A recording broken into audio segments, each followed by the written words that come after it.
توشہ خانہ کیس میں چیئرمین تحریک انصاف زمان پارک سے گرفتار، جیل منتقلی سے پہلے پیمز اسپتال میں طبی معائنہ۔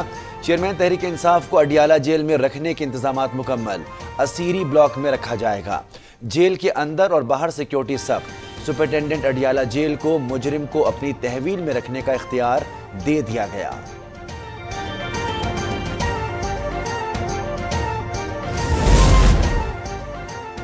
ڈسٹرکٹ اینڈ سیشن کورٹ اسلام آباد نے سربراہ تحریک انصاف کو 3 سال قید کی سزا سنا دی، 5 سال کے لیے نااہل قرار، 1 لاکھ روپے جرمانہ بھی عائد۔ جرمانہ ادا نہ کیا تو 6 ماہ مزید قید بھگتنا ہوگی۔ جج ہمایوں دلاور نے تحریری فیصلہ جاری کر دیا۔ فیصلے میں کہا گیا ہے کہ جان بوجھ کر الیکشن کمیشن میں جھوٹی تفصیلات دی گئیں۔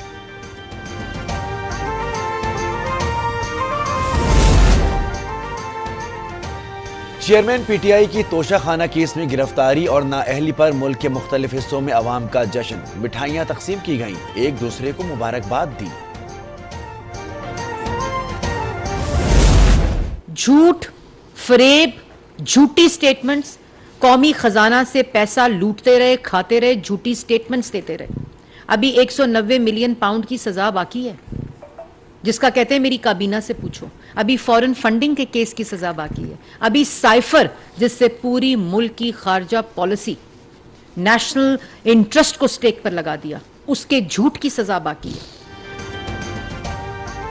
توشہ خانہ کی چوری پکڑی گئی، فورن فنڈنگ اور 190 ملین پاؤنڈ کیس کی سزا باقی ہے۔ وفاقی وزیر اطلاعات مریم اورنگزیب کی نیوز کانفرنس، کہا چیئرمین تحریک انصاف عدالتوں میں جھوٹ بول کر احتساب سے بھاگتے رہے، چور سزا سے بچنے کے لیے تاخیری حربے استعمال کرتا رہا۔ اب یہ بیانیہ بنانے کی کوشش کی جا رہی ہے کہ فیصلہ سیاسی انتقام ہے، گرفتاری کا الیکشن سے کوئی تعلق نہیں۔ خان صاحب کو آج سزا ہوئی ہے، کیا رد عمل دیں گے؟ خان صاحب کو آج سزا ہوئی ہے، ان میں تھوڑا سا کچھ تو مکافات عمل۔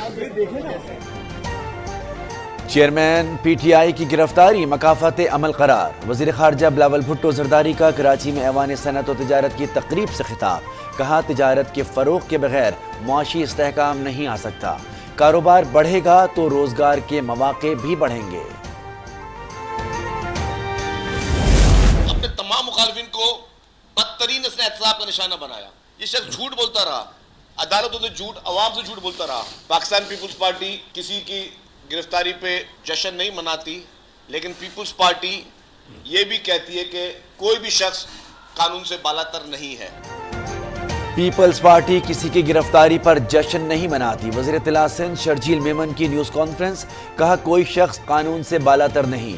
چیئرمین پی ٹی آئی نے سیاسی مخالفین کو بدترین انتقام کا نشانہ بنایا، کوئی یہ نہ سمجھے کہ عدالت کو اپنے اشاروں پر نچائے گا۔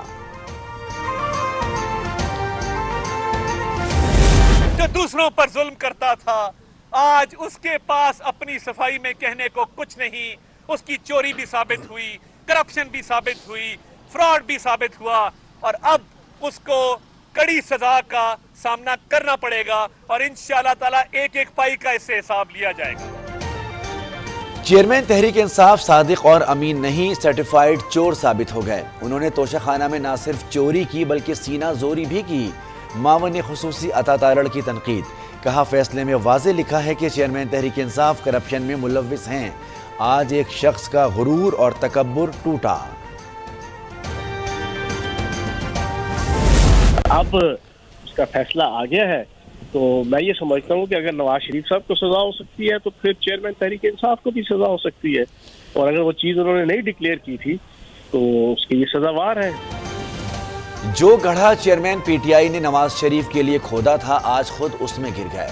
نواز شریف کو سزا ہو سکتی ہے تو سربراہ تحریک انصاف کو بھی ہو سکتی ہے۔ ترجمان استحکام پاکستان پارٹی فیاض الحسن چوہان کی اب تک نیوز سے گفتگو، کہا توشہ خانہ کے تحفے بیچ کر انہیں گوشواروں میں ڈکلیئر نہیں کیا گیا۔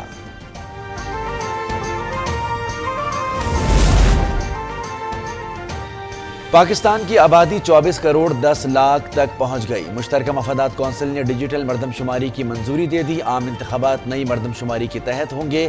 وزیر قانون اعظم نذیر تارڑ کا اعلان، کہا حلقہ بندیوں کا کام 120 دن میں ہونا ہے۔ قومی اسمبلی میں تمام صوبوں کی نشستوں کا حصہ وہی رہے گا۔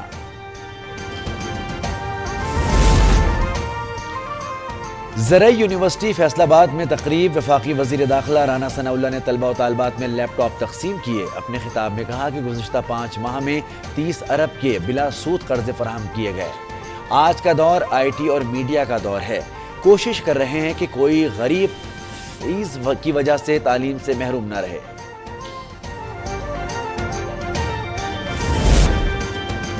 صدر مملکت عارف علوی کی 5 اگست 2019 کے غیر قانونی بھارتی اقدام کی مذمت، کہا ایسے اقدامات متنازع علاقے پر مستقل قبضے کے مترادف ہیں۔ سفارتی دوغلا پن اور بھارتی ریاستی دہشت گردی حقیقت کو تبدیل نہیں کر سکتی۔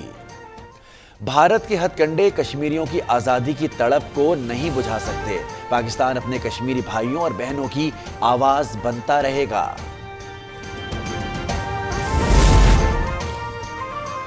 بھارت 7 دہائیوں سے مقبوضہ جموں کشمیر پر قابض ہے۔ بھارت نے کشمیری عوام کو دبانے کے لیے طاقت اور تشدد کے وحشیانہ استعمال کا سہارا لیا۔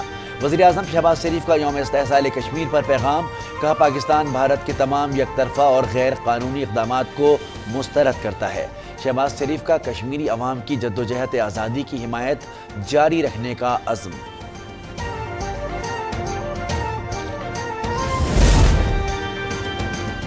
کشمیر پاکستان کا اٹوٹ انگ ہے۔ 4 سال پہلے بھارت نے قوانین میں تبدیل کر کے غیر قانونی قبضہ کیا۔ معاون خصوصی حافظ طاہر اشرفی کی نیوز کانفرنس، کہا کہ پاکستان مسئلہ کشمیر کا جلد حل چاہتا ہے۔ بھارت مذاکرات چاہتا ہے تو راستہ کشمیر ہے۔ پاکستان کرکٹ بورڈ کا کھلاڑیوں کے سینٹرل کانٹیکٹ سے ریڈ اور وائٹ بال کیٹیگریز ختم کرنے کا فیصلہ۔ میچ فیس میں 25 سے 50% اضافہ کیا جائے گا۔ پلیئرز کے ماہانہ معاوضوں میں 100% اضافے کی تجویز۔